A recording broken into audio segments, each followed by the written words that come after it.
Welcome to the Agency Insider podcast. I am Navneet Kaushal, and today we have an exciting guest, Brian Kato, the founder of Fusion Wine and an expert in SEO. Brian has been transforming the way businesses approaches digital marketing with his innovative strategies. We are thrilled to dive into his journey, insights on SEO, and the future of digital marketing.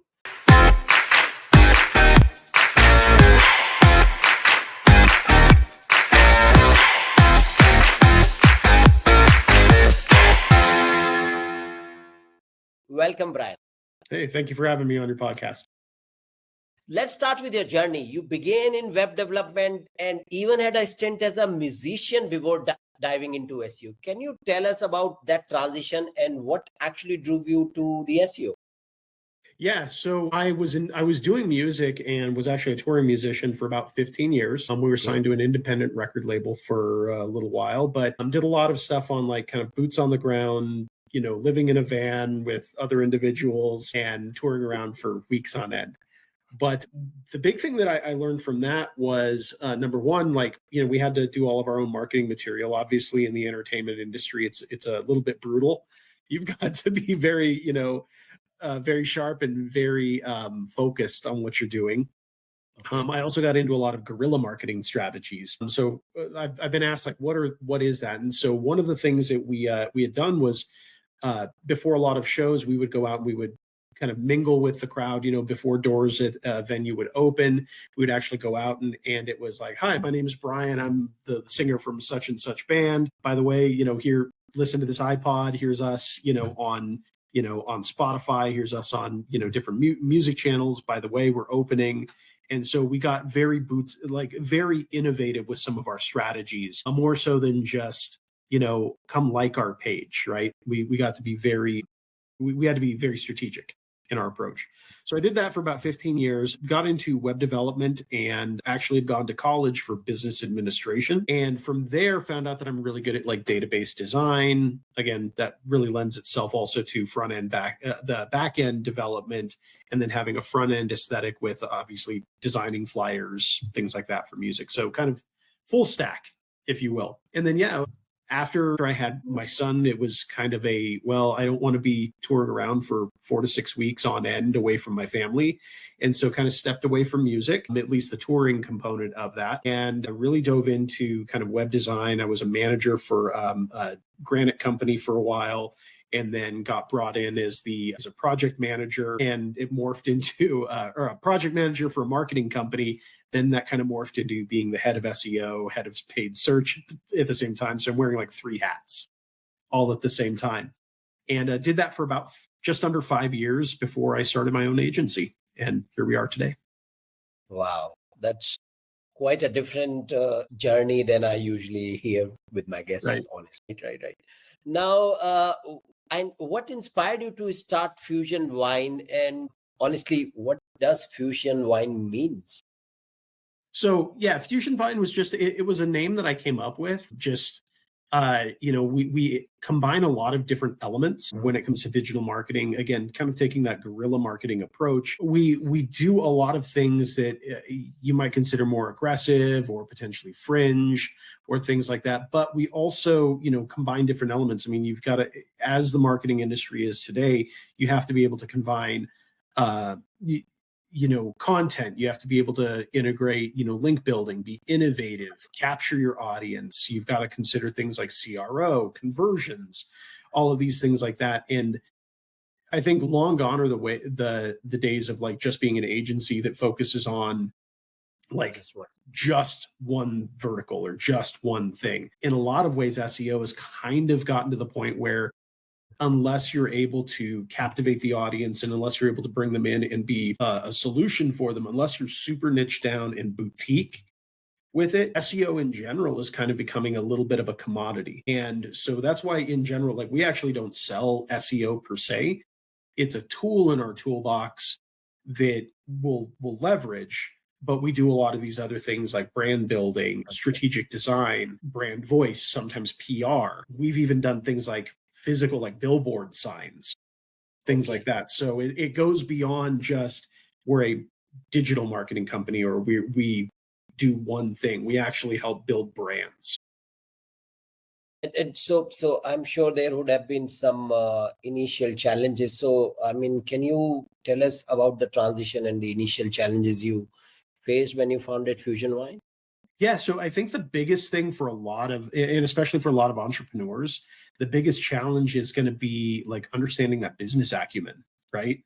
A lot of people that I've met, and even in speaking over the last year, 2 years at digital marketing conferences, I find that there are some just absolutely intelligent people, but a lot of them lack like basic business sense, right? Knowing what their floor is, right? Knowing what break even points or profitability, margins, things like that. And I see a lot of people that tend to race to the bottom of like, hey, we have the cheapest, or we have, this is our unique selling proposition. This is our, offer, without fully knowing like what are the financial implications, or what are the business implications of making those kinds of decisions, right? We could all say that, hey, the first next 10 people get 50% off, but 50% off on those people, I've now got to do twice as much volume potentially to even break even, or in a lot of cases it's actually more than twice as much, because you have the sunk costs of advertising, marketing, all of that. So it's not just a what's the money coming in. You have to consider all of those other elements that Right, actually are a part of the marketing. right, right. Let's talk about SEO strategies and testing a bit. Of course, love doing testings and automation. So we're gonna dive deep into that Sure. as well. So why do you believe testing is crucial in SEO? And can you share some innovative testing methods you have used? Yeah. So if you're not testing, you're really doing your clients a disservice. And the reason is that it's constantly changing. And so just for clarity, like I don't believe that you should ever do stuff directly to a client if it's not like if you're not actually testing and understanding what works and what doesn't. I find it a little bit unethical to do that to a client, even if you're talking like white hat, Okay. very content strategies, because you could potentially do a content strategy that ends up backfiring, right? Guest posting, for example, for a long time that was guest posting and doing things like that. It was well, Google's okay with it until your backlink profile predominantly shows guest posting, and then they're like, actually, we don't really like that so much, right? It's not natural, it's not journalistic in nature, because now you're just paying for placement. And so that's enter the rel equals UGC, rel equals sponsored, that Google had to start clamping down on that. And now that goes from a very white hat, which everyone was like raving about, like, oh, guest posts are great. They still are a great way to move the needle, but now it goes from a white hat to a maybe it's a gray hat area that Google doesn't really care for per se. And Right. so I think that that's one of the things that when you're testing, you do need to be aware of. And, even when we're looking at things like rel equals UGC, rel equals sponsored, those kinds of things, does it really matter? Right. And so those are the kinds of things that, if you're testing and actually digging deep into, you're going to understand it with a lot more clarity about what's actually working and what's actually not. The methodology, so the second part of your question, the methodology behind that is it just shocks me to see how many SEOs don't actually have a test website. Personally, we have a handful of them. Can't go into too many details about that, obviously, because they are test sites, and we do keep that pretty guarded. But I mean, it just shocks me to see how so many people are working in SEO and they're saying, hey, this works and this, but they don't have an actual test site that they can try to burn it to the ground, right? See what actually works, and what, if we're told you have to put this on your website, if you have to do something, like, do you actually have to do it, or is it best practice, or what's the actual effect of not doing it? Right. So understanding that you have these test sites that you can actually push the limit on, see what works, what doesn't, what's actively working. And yeah, like that kind of R&D is really, really important to stay on top of your game. Okay. Now, how do you conduct SEO testing, and what are the most important metrics you focus on? I'm sure they were different, maybe a couple of years Yeah. back. They've changed now. So, Yeah. A couple things that I look at, I used to do a lot of single variable. Unfortunately, single variable doesn't work in today's environment, okay, because single variable, will start to tell you whether or not there's like something can potentially move it. But from there, what I tend to look at is let's actually put it into the wild and see, because as you and I both know, like there are more than one ways to get to the top of search engines, right? It could be a backlink play, it could be content play, it could Right. be CTR in traffic, right? Right. There's a lot of different ways that you can get there, and understanding what's the most effective minimum viable methodology versus having to, just do content and content and content, you know, without any backlinks, like that's a whole different strategy, and you have to play that differently than you would if it was content and backlinks, or content and PR or ads or things like that. So for me, we'll initially start with saying, if we are running like a single variable, does it even work? But then we actually have to go through a secondary methodology where it's, let's actually take a look at what's working. And then when we put it actually into a live environment where we can test it on some of these test sites that we have, does it actually work still at that point? Or are we dealing with something that works in a vacuum, but then once you release it into a live environment, it falls on its face? Okay. What are the biggest challenges you faced while testing SEO strategy? I know one you said is, of course, it works in vacuum, but it falls otherwise. But are there other challenges you face, and how do you actually go about overcoming them or making those tests successful? So the biggest thing right now that I'm seeing with a lot of stuff is brand. And if you're not branded, and this is an issue that I've seen with HCU and a lot of things like that. But if you're not branded, Google doesn't really take you seriously. And so that's probably the biggest challenge, is like, even with a test site, how do we build brand around something, right, that doesn't possibly exist? And so that's probably the biggest challenge that I see. There are different ways you can go about doing it. And a lot of it really comes down to, treat it like an actual website. I've seen guys that, try and spin up test websites, and again, without brand, it's going to kind of fall on its face. But if you actually have some branded signals, if you actually treat it like a business would, which goes again into time and money, if you treat it as a brand, you're going to get a lot better results, and it's going to be a more accurate depiction of what you can expect online. Okay, so the most common question which we come across, how do you, when you are starting a business, how do you build a brand in the eyes of Google? So do you come across these situations when a new client who is like just launches business, and now whatever you and me say, eventually he's not a brand. So that means, will those new businesses never win in Google? No, absolutely not. And so they can win in Google. The thing is that they need to establish who they are, what they do, and where they do it. And that's a quote from, a friend of mine, Mike Merlino. He always is like, brand, brand, brand, right? Who you are, what you do, where you do it. And those are, if you can satisfy those kinds of things, you can actually be seen as a legitimate brand in the eyes of Google, right? Even if you are, I mean, take for example a local business, right? Your Jim's Plumbing, that, so who you are, what do you do? Well, we provide plumbing services. And where do you do it? Chicago, Illinois, right? Right. So now you've satisfied all of those things, and you can start building upon that at a local level. If we're talking national, we're PepsiCo, or the PepsiCo company, right? So what do you do? We're Pepsi. What do you do? What service do you provide? Beverages and soft drinks, right? Where do you do it? Globally, right? So a lot of people think that like it's a really difficult challenge to go from like local, or is it national, or whatever. Location is relative, right?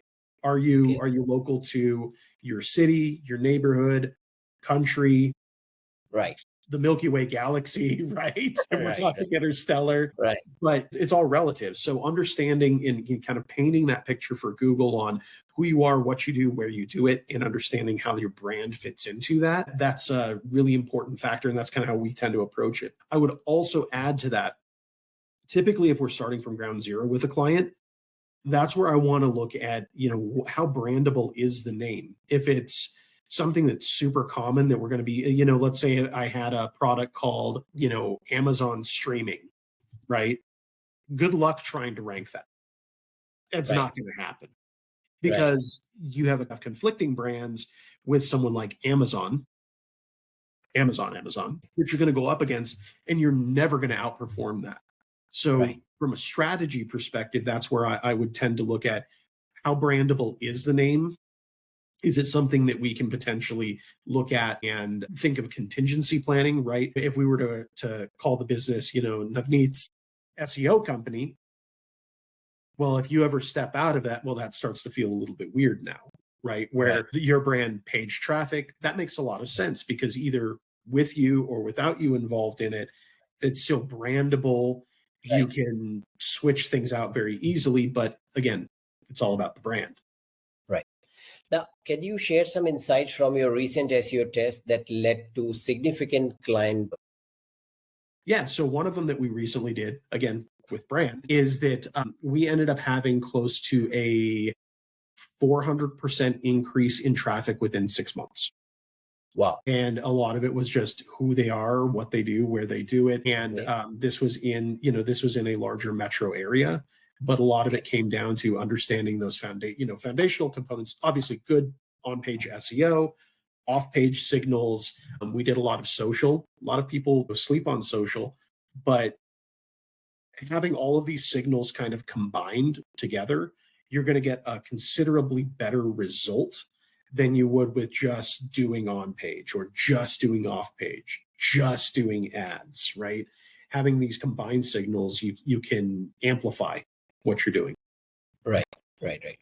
Now, also, I'm sure these are just brand signals, but are there some effective link building techniques you have found successful over the years, which still works? Ads are really important. If you're an SEO company and you're not at least doing branded ads for your client, that's a huge miss. Like you have to, even if it's just very small amounts of ad budget, you have to be doing that. There's other kinds of link building that we've done. We've done everything from, like I was saying, guest posting, content. I'm a big fan of creating my own content and creating linkable assets. So whether that's PDFs, documents, spreadsheets, Google Business Posts, things like that, where we're able to actually go in and create the content and create linkable assets that then we can share out to other places, share out to additional people. I'm a big fan of syndication. So syndication and automation, right? I don't think that that's any secret to anyone. I use that. I use a lot of stacking methods. A lot of those tend to be very effective because you're building an asset that then people can link out to, and it's good for PR. Brand kits, that's another thing that we've done for a lot of really successful link building. We'll do a brand kit, put that on the web page. It also becomes an entity hub for people to link to and for journalists. Right. Okay. Now, and of course, there's been too many algorithm changes. So in Google in recent year, of course, how do you adapt to constant algorithm changes, and how should others do the same to maintain their rankings? I actually don't worry about algorithm updates, believe it or not. I don't. The thing that we tend to look at is because we're doing all of the things and at a foundational level, we're already doing stuff that Google likes, right? We're creating content, we're establishing brand, we're establishing brand authority. And when content comes out, we're not trying to exploit any single tactic. We're using all of these methods, all of the tactics, do all the things. And based on that, we really haven't had to worry about a lot of algorithm updates. Okay. And so let's talk a little bit automation. Of course, how does SEO process automation benefits agencies and clients? And can you share some examples successful examples from your work? Yeah. So one of the biggest things that I would say for automation right now is social amplification of any of your content, right? So if you have a blog, you can automate sending out that blog to, and this is where syndication and things like that come in, right? But you can take any of that content, you can syndicate it out to your various platforms. And there's a lot of tools. I mean, Make is probably one of my favorites right now, just because I like the visual aesthetic of it. It's unlike a lot of other ones like Zapier or Pabbly or some of these others. Make will actually tell you where your automation has failed. So if, let's say, you're going from a blog to reposting it out to Facebook or Instagram or anything like that, A lot of times with Zapier, it'll just say, hey, it didn't work or it failed. Whereas Mhm. Make becomes very visual, like on the particular node, it'll tell you this is where the problem exists and this is why it failed and what's going on. So you can troubleshoot things a lot more visually rather than just having to dig through a lot of the code. But social is probably one of the biggest things that we automate almost all of, because if we have a blog, we want to amplify that, and we're going to do that through social Right. signals. I think AI has also helped that quite a bit when it comes to automation. I was just at a event in Chicago, and one of the things that we talked about was artificial intelligence and the way that you can Yeah, leverage. yeah, I think, right. Yeah, yeah. I And so saw. that was a lot of fun. But using AI to enhance what you're currently doing, and if you're in using AI, if you're using it to shortcut a lot of the actual content Mhm. creation, the research, things like that, it allows you to then humanize it. And I'm not an advocate for just like push button AI where you push it and then just post like crazy. You still need to have that human edit, that human touch, just to make sure, like, as with AI, as with any AI, like sometimes it goes off guardrails and you're like, whoa, let's wrangle it back in. Let's get you back into the what we actually want you to do. But it allows you to shortcut and at the end of the day become more profitable as an agency versus spending all of your time on the grunt work that you don't necessarily need to be involved with. It also allows you to have deeper and richer client interactions or potentially scale operations. Okay. And what are your favorite tools for automating SEO processes? So SEO processes, a lot of ours, we initially start with a video. So I'll actually physically do the process. Mhm. I will record myself doing it, and then what we'll do is we'll take it into, again, Make or any of those kinds of things, and then start doing a process map or a mind map on step one is this, step two is this, step three is this. We Okay. map that out, and then we kind of release it out to the automation. Okay. And in what way is AI transforming SEO, and how are you incorporating into your strategies and automation as well? AI has transformed everything that we do. One of the things I'll actually be speaking in 2 weeks in Las Vegas Okay. for SEO rock stars. And one of the things I'll be going over is how I use Google Sheets to automate that. We've actually pulled in OpenAI and Google Gemini into some of our sheets, Claude, Perplexity as well. And what we're doing is we're creating content and scheduling it at scale. And so you can use this for a variety of different techniques, tactics, things like that. But AI has changed the way that we do stuff by cutting down our, like, improving overall output by at least tenfold, while at the same time reducing our overall overhead and need to be involved probably inversely by at least tenfold. So we can get more done, less work. It's just everything that we're doing is enhanced through AI.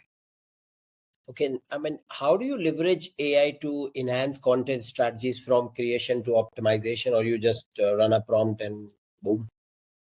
So we've done a variety of different things as far as, like, and it all does come down to the prompt, right? If you have a good prompt, you're going to get decent output.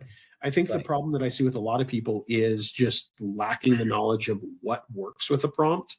Having a prompt that you're actually defining the voice that you're looking for, the overall purpose that you're looking for. We do a lot of stuff with that, like takes the voice of, say, Dan Kennedy or Russell Brunson or these guys that are really good copywriters. Another one of my favorites is Mike McAllowitz. Right. You can take a lot of those kinds of voice, and instead of just saying, write me 25 social posts about digital marketing, right? You can say, write it in the tone of Dan Kennedy, or write it in the tone of Mike McAllowitz or Donald Miller, StoryBrand, right?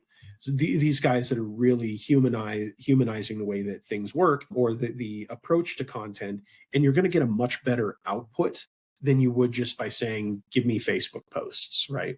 So I think that a lot of it does come down to the way that your prompts are set up. Okay. And if you put in garbage, you're going to get out garbage. If you put in a decent prompt, you're going to get fantastic results. Right. Now, so let's talk a little bit about advanced SEO strategy. I know you almost what you do is advanced, but still. Right. So what are some of the effective link building strategies you have used, and how do you measure their success? So there are some link building strategies that I can talk about, and some that I'll say we'll bypass a little bit just because they are more aggressive. Okay. But content and content assets in general are probably one of the most important link building components that you can do. Again, like a lot of the stuff that we do, we build a lot of our own links. We don't necessarily do outreach. I don't think I've done outreach in Okay. but when we're building our assets, what we do is we build linkable things or things that can be lead magnets. A very practical example would be we use a tool that helps us create ebooks, right?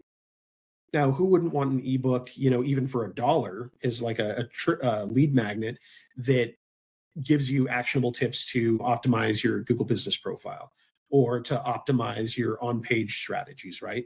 These are all things that are great assets. And within the PDF, of course, we're going to link back to maybe potential blogs that we have or our YouTube channel showing, here's some different strategies on how to leverage this. It's all content that we're creating, but we're strategically interlinking this so it builds up not just our website, but our social content within our entire brand, and that asset can be leveraged in a variety of ways. Again, I can use it as a lead magnet or tripwire. We can use it for backlinking purposes. I can build more backlinks to it, right? Depending on what I'm looking at. And I can, if I have V2 of the book or V3 or something else, I can do that. We can also leverage email marketing with that as well and obtain backlinks through that method. There's a lot of different things that when you think creatively and outside of the box, there's a lot of different things that you can do. So, Okay. Right. as Okay. far as the advanced stuff, Right. you got to definitely hit me up at one of these events. And that's, again, the beauty of going to events like, say, you and I met out in Myrtle Beach at Legit Live. Those kind of events, there's a lot of other things that sitting around talking with people, you're going to get different tips and insights into different ways that people may or may not feel comfortable necessarily like just broadcasting out there, but it's going to be kind of the, conversations at the bar that, hey, I'm testing this. You might want to look into that. So, right. I hear you. Right. Okay. Now, how important is EAT, which is of course experience, expertise, authoritiveness, and trustworthiness, factor in current SEO practices, and how do you optimize for it? so for us, when we're looking at EEAT, it all comes back to brand, right? And how closely is your brand aligned with, and you'll hear, I'm sure that anyone that runs a summary on this, use AI summaries, right, guys? But anyone that's going to run a summary on this, you're going to hear brand, brand, brand, brand, brand.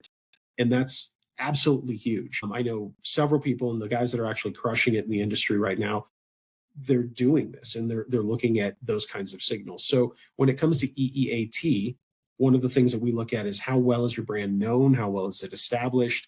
Are you taking up all of those entity buckets? Are you being seen in SGE or AI summaries? And the way that we tend to do this is, number one, just good SEO, right? Good on page, you have to have that. You've also got to have you've got to have a decent backlink profile. You have to be seen as legitimate and authoritative in the space. One of the easiest ways that we're seeing EEAT work well for people is just staying on topic.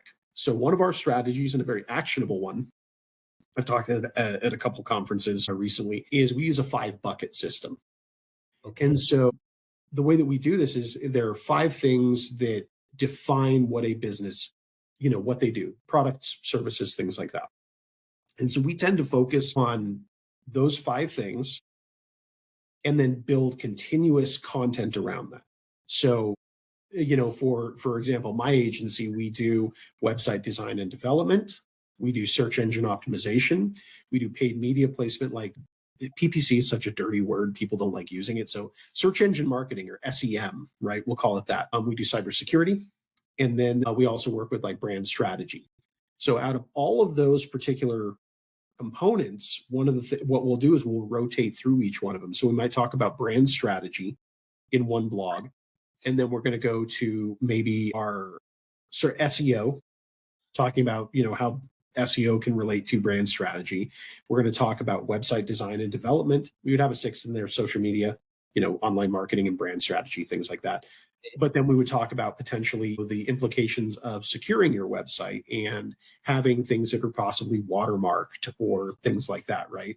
So we're going to rotate through each one of those 5 topics. And so it helps establish brand authority and brand trust because we have everything siloed and we're continuing to hit these topics over and over. In all honesty, that's how you build a lot of EEAT is you write about particular topics and write more extensively about those topics than any of the competition. Okay. Now, what are your best practices for improving click-through rate, CTR, or search engines? And do you believe in CTR manipulation?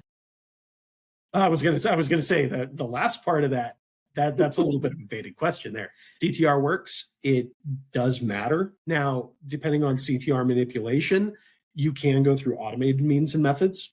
100% that works. Google's gotten a lot smarter about it, though. So where a lot of people fail with it is not understanding the nuance of CTR manipulation. Let's be honest, though, you could do it a legitimate way and do it via ads. And this is why previously I'd mentioned, if you're not running ads, you're kind of doing it a disservice because ads are a fantastic way to increase CTR in very effective CTR, right? You can control geographic specificity on it. You can control your target market. There's a lot of other things that you can really dig into. And if you're doing it correctly, it's funny because I'm sure you've heard this as well, that like ads don't affect SEO, right? And I would say directly, they don't. Like just because you're running ads doesn't mean that you're going to have better SEO. However, and this is where it gets into a little bit of a nuanced response, the byproduct of someone clicking through to your website from an ad and how often and periodic that happens and how they're engaging with your website, without question, I've seen that affect the way that your website is seen and how it ranks. LSA ads, point in case with that. Like I've seen local businesses that run LSA ads, they get good traction on it. They're doing everything that they need to from a good ad strategy standpoint. Like it's everything that I would see through a manipulated CTR, like bot traffic, but legitimately, right? And so 100%, like I see very, very strong correlation between like running ads and improved traffic and improved overall SEO and rankings. Okay. That's a different outlook. I mean, a lot of people not talk about this, but I completely agree with that theory. Yes. It's interesting because again, like if you're running ads, you're increasing those signals to the website, and there's absolutely no reason why you wouldn't see like improved rankings through stuff like that. So right. It's engagement. Yes, CTR is engagement, right?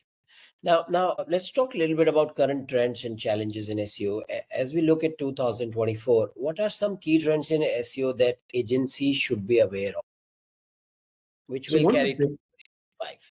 Yeah, one of the biggest things that I see, probably the biggest challenge for any agency right now, is the commoditization of SEO, right? And because of AI and because... Hold for a sec, Powerful. Just I was going to say, no, you're going black hat now, right? We are back. Going dark on it. You were saying it's commoditized, right? Well, I think that SEO in general is being commoditized. And because, I mean, even seeing these AI kind of optimization tools where it's like, we're going to optimize everything for you. Everyone's looking for push button. They're looking at reducing cost.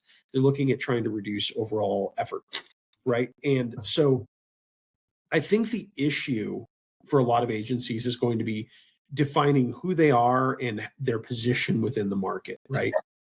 I think that's going to be a big challenge. I think the other big challenge is that I'm seeing Google's kind of at a stress point at this point. Right now, right? They're having a tough time indexing stuff. One of the things that, again, not a lot of people are talking about, but something I find really interesting is that they're trying to offload as much as they possibly can.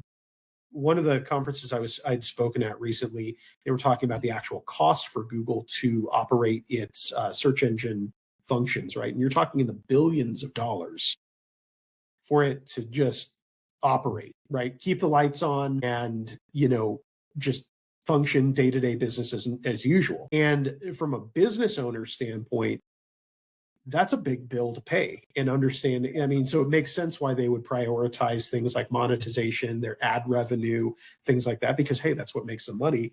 Free search does nothing for them, right? Organic does nothing. So when you look at it through that lens, I think that it shifts the perspective of what Google is and why it functions the way it does. Understanding that they're a for-profit business, they have shareholders that they have to, answer to at the end of the day, and having a price tag that or an annual bill that comes in the billions of dollars. Like, I don't think that most people can even fathom having an expense like that, right? Right. And so I think that's the other thing that, with Google, the challenge is, okay, they've offloaded all of their cash into archive.org or the Wayback Machine, right? Google's not even going to handle cash anymore because it's too expensive. Hey, we can cut costs where we can. I'm also seeing interesting things going on with, again, social and the verifications that are involved with social, right? It elevates your level of trust.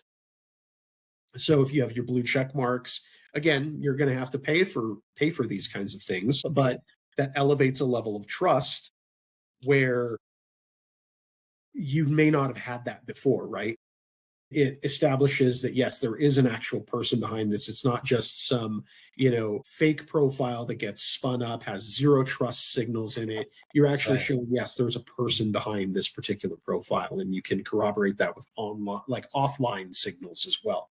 So I think that for me is probably another big thing that I would look at from an agency standpoint, is understanding that Google is very utilitarian, and they're not going to do something that doesn't have a use case or make sense financially for them. I see this as in a lot of cases, especially with several agencies I've worked with over the past, they're like, well, Google should help us out. And it's like, Google doesn't care.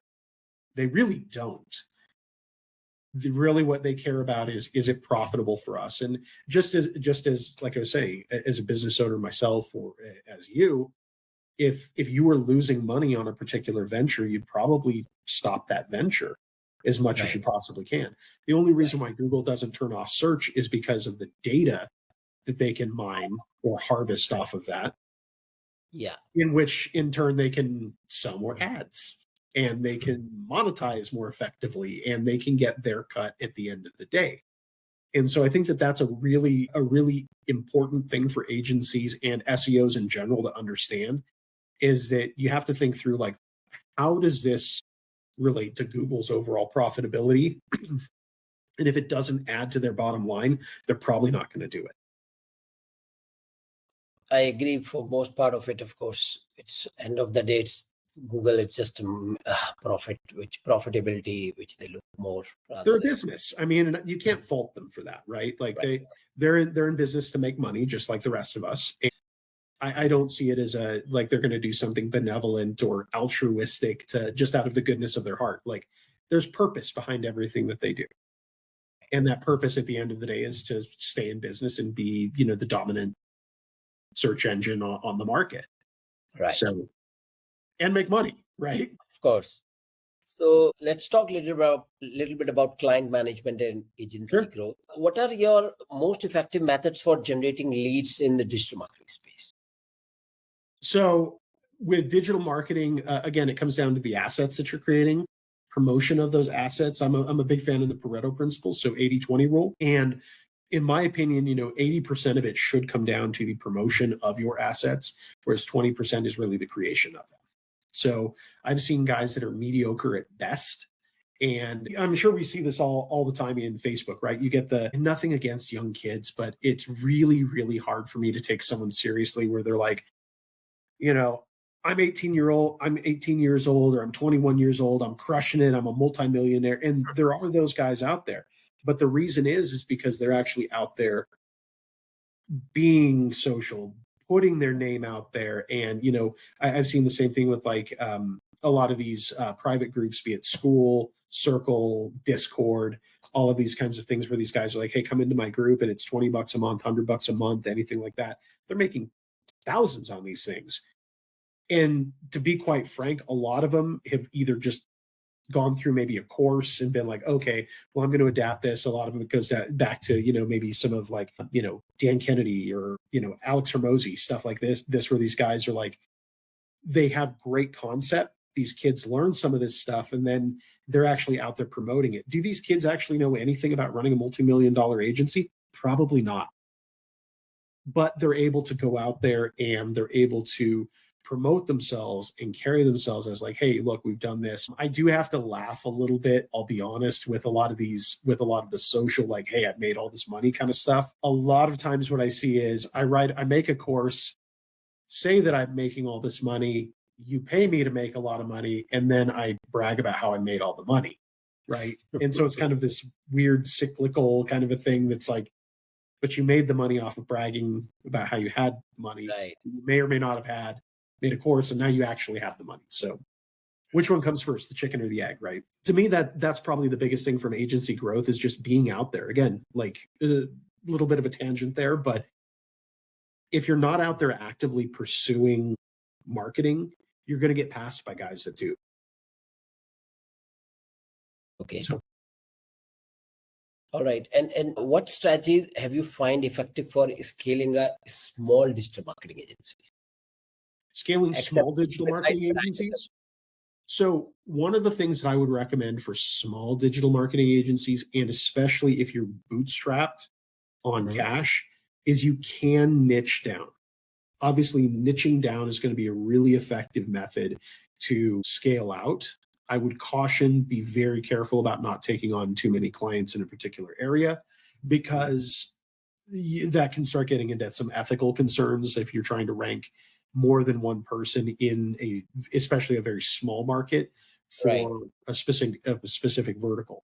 However, Right. if you get known as the guy that does HVAC contractors or roofing clients in your area, you can build an entire brand based on that. Like we're the roofing guy, or we're the HVAC guy, or we're the med spa guy, right? That's a really effective way for smaller agencies to scale out. At some point, though, the caution I would have with that is that if you're only niched down into a single vertical, when things like COVID happened, I knew several guys that were just doing med spas or just doing dentists or, you know, LASIK type doctors and things like that. And they absolutely got destroyed when COVID happened. You need to think through what that diversity looks like to a certain extent, because if you are niched down, yes, it is easy to scale, but that can also be taken away overnight with something like COVID, right? Right. Okay. So that's a good advice. Niche down, but not to something very specific, of course. Yeah, niche down, but maybe have a couple niches, right? And again, if we're talking like med spa, you could have things like, massage and then possibly even like med spa, Right. products online. You're not stepping outside of that niche so drastically that you're doing like med spa and then like fintech, right? Very, very different markets. Right. Right. Right. Right. But if you're doing med spa and med spa products or healthcare products, maybe you're doing like e-com and then you have like more of a traditional local site, that can really help out. And potentially you can also, cross-link. Like if you're creating good content, and this is where,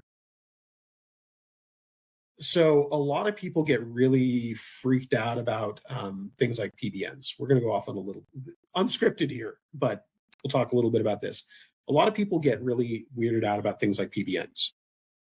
What's interesting in my opinion, in my experience, is that a lot of these guys that are doing like guest post placement or strategic placement, be it whatever you want to call it, niche edits, guest posting, sponsored placement, any of this stuff, they actually own the website. And so I've talked with several even link building agencies that are like, we have, what's the word that they use? Inventory, right? Our inventory is grown. We have these strategic, partners that allow us to, we can talk to, and it's like, hey, we have a med spa company or we have an HVAC company, what can page one traffic do for us, right? And so what's interesting with that is a lot of these companies that have those kinds of like inventory or that can do this kind of outreach, they either have the site or they have connections to a site owner.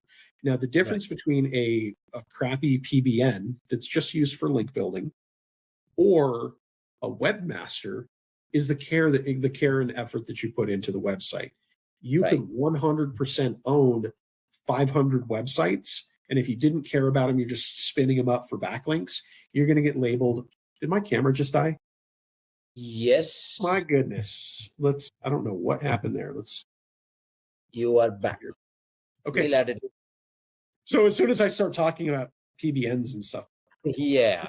like I'm surprised the mute button didn't come on. But so the thing is that you can have 500 websites, and if you're just spinning them up for the purposes of like link building, you're going to get labeled as a PBN dirty spammer, right? If you had 500 websites and they're you actually took a little bit of time to curate content, create the content, make them look good, you're no longer a dirty spammer, you're a webmaster. You just happen to own 500 websites that, if one of your clients then wanted to go in and write content or needed placement on these things using the idea of a med spa, and then also like maybe healthcare products or maybe, gut health products or things like that, you can place that on these other websites. It just, do it with caution and don't do it, obviously don't go out there and just like saying, hey, this is my entire network of websites, right? But at the end of the day, most of these guys who are selling links, that's exactly what their strategy is. They just happen to own a lot of websites that then, if, when you're doing guest posting, it's like, okay, yeah, well, you can pay me and I'll put it on one of the hundreds of websites that I own. Right. Which at the end of the day, like if you really want to boil it down to it, is a PBN. Or, maybe not a private blog network, but a public blog network or inventory, as we're calling it, right? So I think that's just a really important thing for a lot of people to understand. And again, why we don't typically pay for links or we don't like do outreach or any of that. We actually will go out and we actually build our own links. That's how exactly we also do, because I think honestly what you says is it's a public PBN, it's a private PBN. That's the only difference. You don't know. At least the one you have better control and quality and everything, right? Absolutely. And I think that's at the end of the day, I think that's even what Google looks at. I did a link analysis on a company that had posted some stuff on like Forbes or, Inc. or some of these other really big types of sites. And what was interesting is when I actually started looking at the backlink analysis for these kinds of things, it was very interesting to see that kind of like very similar type of pattern that I would see with just like your typical syndication, pushing it out to other blogs that you may or may not have control of, right? You probably do have control of, but then picking it up, and because you'll see these sites that are like, oh, we're just going to put like a single paragraph excerpt. By the way, if you want to read this, go back to, to said website. And it's all about that control, right? And if you have quality standards in place, again, you're a webmaster, you're not a dirty PBN spammer. Right. Now, what's your take on in-house SEO team versus outsourcing SEO services? So we use both. My in-house team is about 5 people, and we white label for several other agencies. We do a lot of other stuff. My in-house team is only about 5 people, and it's pretty lean team, but each one of them is an expert in their own right. So we do that. And then as we need to scale or as we need additional things, I may go to things like Legit, or I may go and outsource particular components of it. Ultimately, at the end of the day, that does come into our quality control standards. And if a subcontractor or any kind of outsourced deliverable does not meet our quality standards, ultimately that comes back to us, right? And so at the end of the day, I don't see any issue with outsourcing stuff as long as quality control measures are in place. Right. And that you're not just outsourcing it to outsource it, right? Okay. If you have those quality metrics in place and you can establish like, this is what our metrics are. If it doesn't meet that standard, it's rejected and not good. And then again, obviously, like if you're testing out any kind of outsourcing, don't do it immediately on a client site, right? This goes back into those test sites that you may have. If you're testing someone out that's an outsourcer, put them on one of your test sites, see what they can do with that. because again, you're not dealing with client stuff that could mean Right. make the difference between them putting food on their family's table or, you know, like shutting down. Right.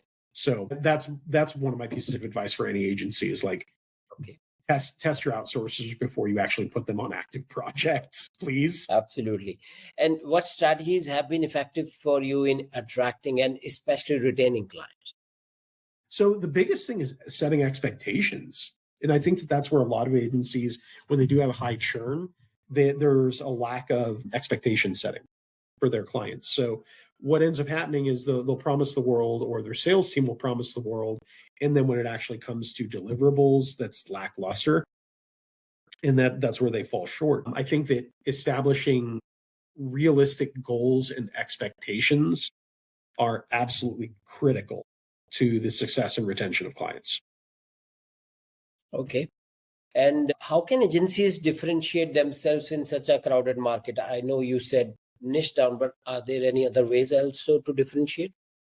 Yeah, I think that a lot of it comes down to your creativity, right? If you're offering the same thing, I'm also a big fan of blue ocean strategies, right? If you're doing everything that everyone else is doing, it's going to be really tough to stick out in front of your target market or target audience. If you have something that's disruptive, you're going to stick out a lot more. And it doesn't necessarily need to be controversial, but this is where I think that having a particular market strategy or voice within the market really is effective. There was a online webinar I attended recently that I thought they put this really eloquently. But basically what it was is like even if you look at different superheroes or different people like that, right? There's different approaches to say Batman versus Superman, right? Okay. They're both superheroes, but their Right. approach in how they do things is vastly different, right? Okay. And understanding that I think, is where agencies, if they really want to stand out, establishing who you are, and that goes back into the who you are, what you do, where you do it, right? But what's your brand voice? Are you, Superman who's all about, freedom and that kind of stuff, or are you about Batman who's going to solve your problems with your fists, right? I mean, Okay. again, they're both superheroes, but they handle things in a very different manner Right. that you know that can separate you from your competition quite dramatically. And it's nuanced, but it's just it will help craft your voice as an agency. Okay. And so for those just starting out in SEO with limited resources, Yeah. what advice would you give? The advice that I would give is learn as much as you can. Don't be afraid to fail. And again, fail in a very safe place. Don't do it on clients. Please, for the love of God, don't do it on clients. Have a test site. I mean, a test site is going to cost you a little bit of money. Well, not even that. I mean, shoot, you could even fire up a Google site.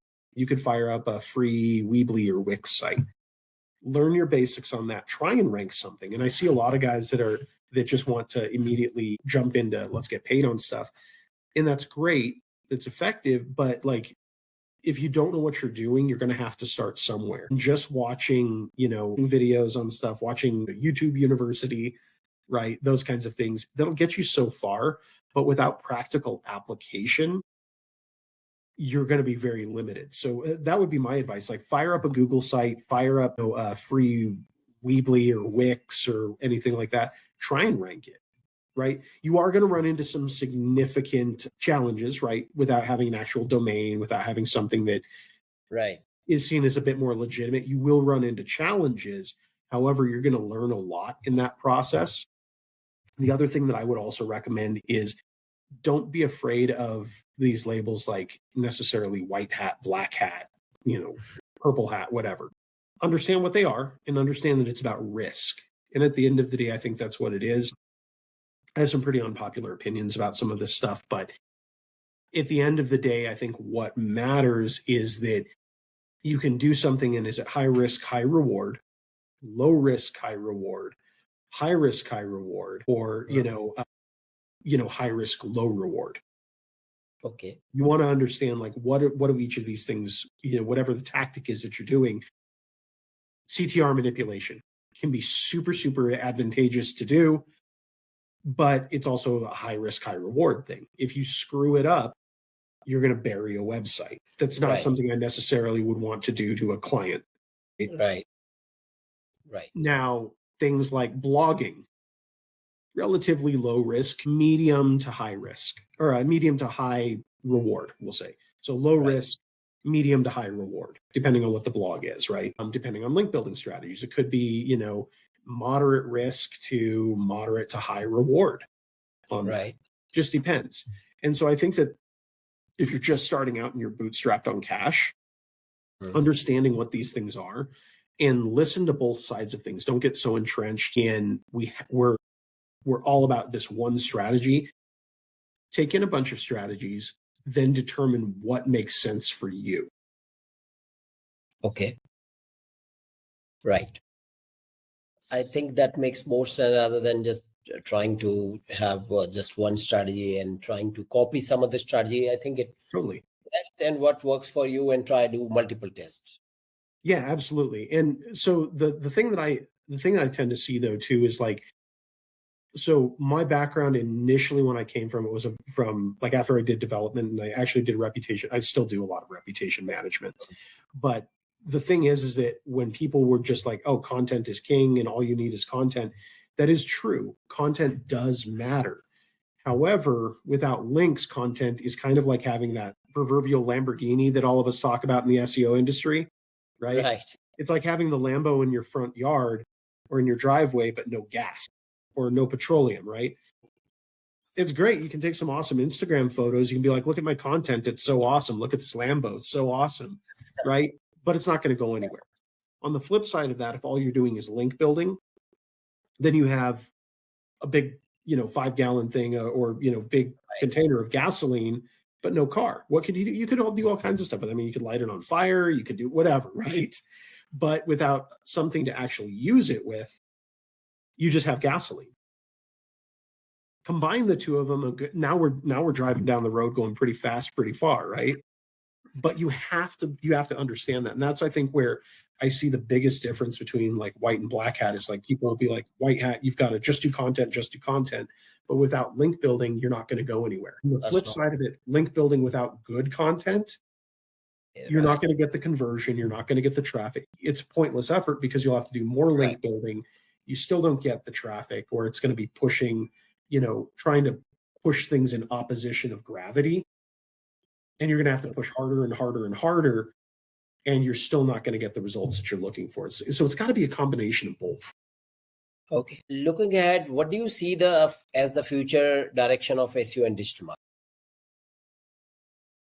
Because again, like as we mentioned earlier, I think it really will it'll come down to being a brand strategist and building the entire marketing funnel for clients, not just focusing on SEO. I think that for SEO, it's going to come down to more or less brand positioning, because all of the good SEO tactics and techniques that we use, that's how you're going to get into SGE. It's how you get the rich snippets. It's how you get a lot of these other components that Google's putting in. But so I think that that's where SEO lies, is that it's going to be in positioning these websites or positioning these brands so that they do appear in those kinds of position in things like SGE. But let's not rely on SEO to appear like in the 10 blue links that we have, right? It's all about positioning it so that you're somewhere within that Google screen. Right. I completely agree with you. Now, what final thought or key takeaways would you like to share with our listeners? So, big key takeaway is don't be afraid, test and don't be afraid to fail. Right. Okay, that absolutely. And always think like a brand and don't just stick to one specific niche. Be ready to diversify. Right. Don't be afraid to fail. Yes, Brian, it's been a pleasure having you on the show, and thank you for sharing your insights and experience with us. Before we wrap up, where can our listeners follow your work or get in touch with you? Yeah, so I'm pretty active on Facebook. You can follow me. My handle on that is Kato Kato.Brian, so Kato.Brian. I used to be pretty active on Twitter, not so much anymore, but you can still follow me there. I still reply and do all of that on message. And that is Kato B Kato. So last name, first initial, last name. And then also on Instagram or like I said, any of the meta platforms. So those are typically the best places to get in touch with me. You can also check out my website, which is fusionvine.com. You can also find me on my personal website, which is briankato.com. So any one of those, you're good to go. Okay. And thank you again, Brian, and thank you to our listeners for tuning in. Don't forget to subscribe to the Agency Insider podcast for more insightful conversations. Until next time, thank you.